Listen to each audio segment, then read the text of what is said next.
কলকাতা টিভিতে আপনাদের সকলকে স্বাগত। আপনাদের সঙ্গে রয়েছি আমি অঙ্কুর। ভারত সরকার তাদের সঙ্গে বিশ্বাসঘাতকতা করার চেষ্টা করছে।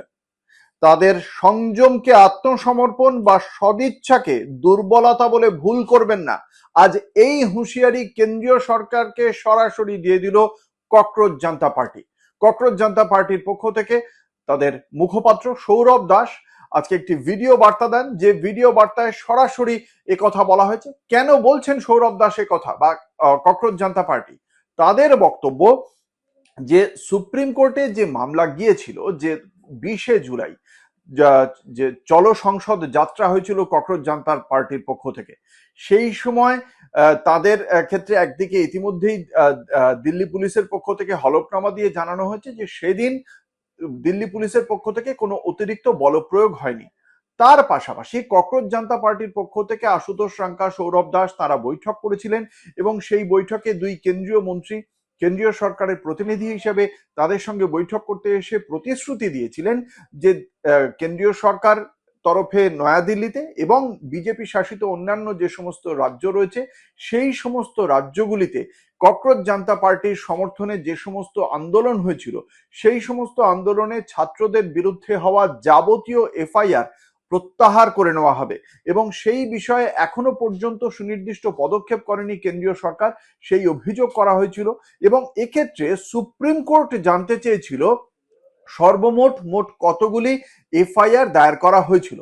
এই বিষয়ে 3বার এই একই প্রশ্ন করা হয় সুপ্রিম কোর্টের পক্ষ থেকে, কিন্তু 3বারই তার উত্তর দেওয়া হয়নি কেন্দ্রীয় সরকারের পক্ষ থেকে।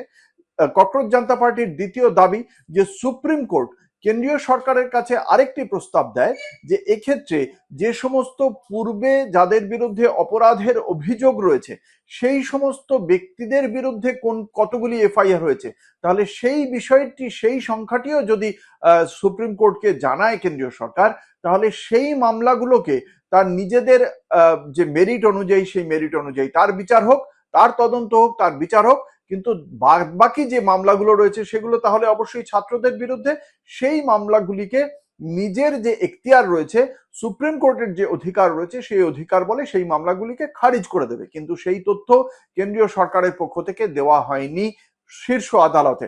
এরই প্রেক্ষিতে যেটা বলা হচ্ছে যে কেন্দ্রীয় সরকারের আসলে তারা যে প্রতিশ্রুতি দিয়েছিল সেই প্রতিশ্রুতি রক্ষার কোনো সদিচ্ছা নেই এবং এক্ষেত্রে আজকে হুঁশিয়ারি দেওয়া হয়েছে সিজেপির পক্ষ থেকে যে যদি কেন্দ্রীয় সরকার তাদের যে আন্দোলন সেই আন্দোলনকে গুরুত্ব না দেয়, এই সময়কে যদি গুরুত্ব না দেয়, তাহলে খুব দ্রুত তারা তাদের জাতীয় প্রেক্ষাপটে তাদের পরবর্তী কর্মসূচি ঘোষণা করবে এবং এ বিষয়ে তাদের কি কর্মসূচি সেটাও খুব শিগগিরই তারা সিদ্ধান্ত নেবে। এ বিষয়ে আগামী 2 দিনের একটা সময়সীমা দেওয়া হয়েছে।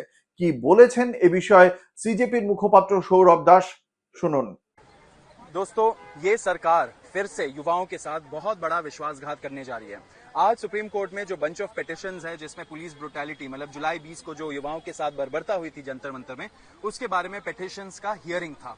उस हियरिंग में हम दोनों गए थे। वहां पे आज सुप्रीम कोर्ट के जजेस ने क्लियर कर दिया एंड सरकार से क्लियर करके बोला कि आप हमें एफआईआर जो सारे देश भर में एफआईआर हुए छात्रों के खिलाफ, युवाओं के खिलाफ, उसका एक लिस्ट दे दीजिए। वो लिस्ट मिलते ही हम अपना आर्टिकल 142 पावर यूज करके वो सारे एफआईआर्स को एक झटके में खत्म कर देंगे, क्वॉश कर देंगे। लेकिन सरकार की मंशा आज वो नहीं लगी। सरकार हेजिटेट कर रही थी, सरकार चुप रही, सरकार ने कोई कमिटमेंट नहीं दिया। उन्होंने बोला कि 2800 हार्डन क्रिमिनल्स है, उनके लिए तो हमें इन्वेस्टिगेट करना पड़ेगा। तो सुप्रीम कोर्ट ने ये भी ऑप्शन दिया कि वो 2800 जो हार्डन क्रिमिनल है, हीनस क्राइम्स कर रहे हैं, उनका एक अलग से आप एफआईआर का हमें लिस्ट दे दीजिए। लेकिन जो युवा और छात्र है उनके खिलाफ जो एफआईआर है उसका एक लिस्ट दीजिए, वो हम एक झटके में खत्म कर देंगे। लेकिन सरकार ने कोई कमिट नहीं किया। मुझे लग रहा है सरकार एक बहुत बड़ी एक कॉन्स्पिरेसी रच रही है, फिर से युवाओं के साथ, जेनजी के साथ एक बड़ा विश्वासघात कर रही है। कॉकरोच जनता पार्टी इस चीज का खंडन करती है एंड बिल्कुल एक्सेप्ट नहीं करेगी।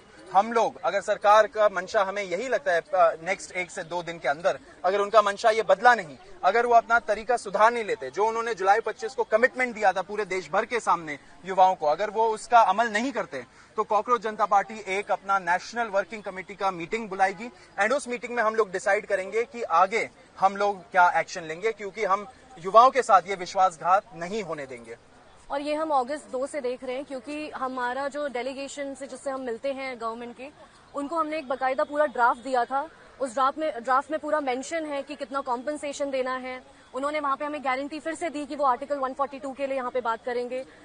अगस्त 2 के बाद से उन्होंने हमसे कोई भी मीटिंग नहीं करी है। हम कल रात तक ट्राई कर रहे थे कि हमें पता चले कि आज वो क्या बोलने वाले हैं, लेकिन वो नहीं बताया गया। इससे यही समझ में आ रहा है कि वो डीले करना चाहते हैं और इस देश में ऐसा चलता आ रहा है, जो चीज डीले होती है वो लोग कहीं ना कहीं भूल जाते हैं और फिर यहाँ पे आप एक्शन ले सकते हैं बच्चों के अगेंस्ट। तो हम बिल्कुल भी नहीं चाहते हैं, जो हमसे वादे किए गए थे 20 जुलाई को, 1 महीना होने को आया है। हम सरकार से फिर से बोलेंगे कि आपने जो चीजें बोली थी, आपके डेलीगेशन ने जो हमें प्रॉमिस करा है कि यहाँ पे वो सुप्रीम कोर्ट से अपील करेंगे आर्टिकल 142 के लिए और सारी एफआईआर को क्वॉश करने के लिए, वो जल्द से जल्द करी जाए और सारी एफआईआर की कॉपीज भी हमें प्रोवाइड कराई जाए। सारा जो लिस्ट सुप्रीम कोर्ट ने आज 3 बार बोला सरकार को देने के लिए, वो सरकार क्यों नहीं देना चाहती है एफआईआर का लिस्ट? क्यों युवाओं के खिलाफ वो सारे एफआईआर को लंबित रखना चाहती है? तो हम चाहते हैं कि सरकार जल्द से जल्द ये एक्शन ले, ये कमिटमेंट दिया था वो कमिटमेंट को ऑनर करे, नहीं तो कॉकरोच जनता पार्टी को डिसाइड करना पड़ेगा कि कैसे वो सरकार से ये सारी चीजें अमल करवाए।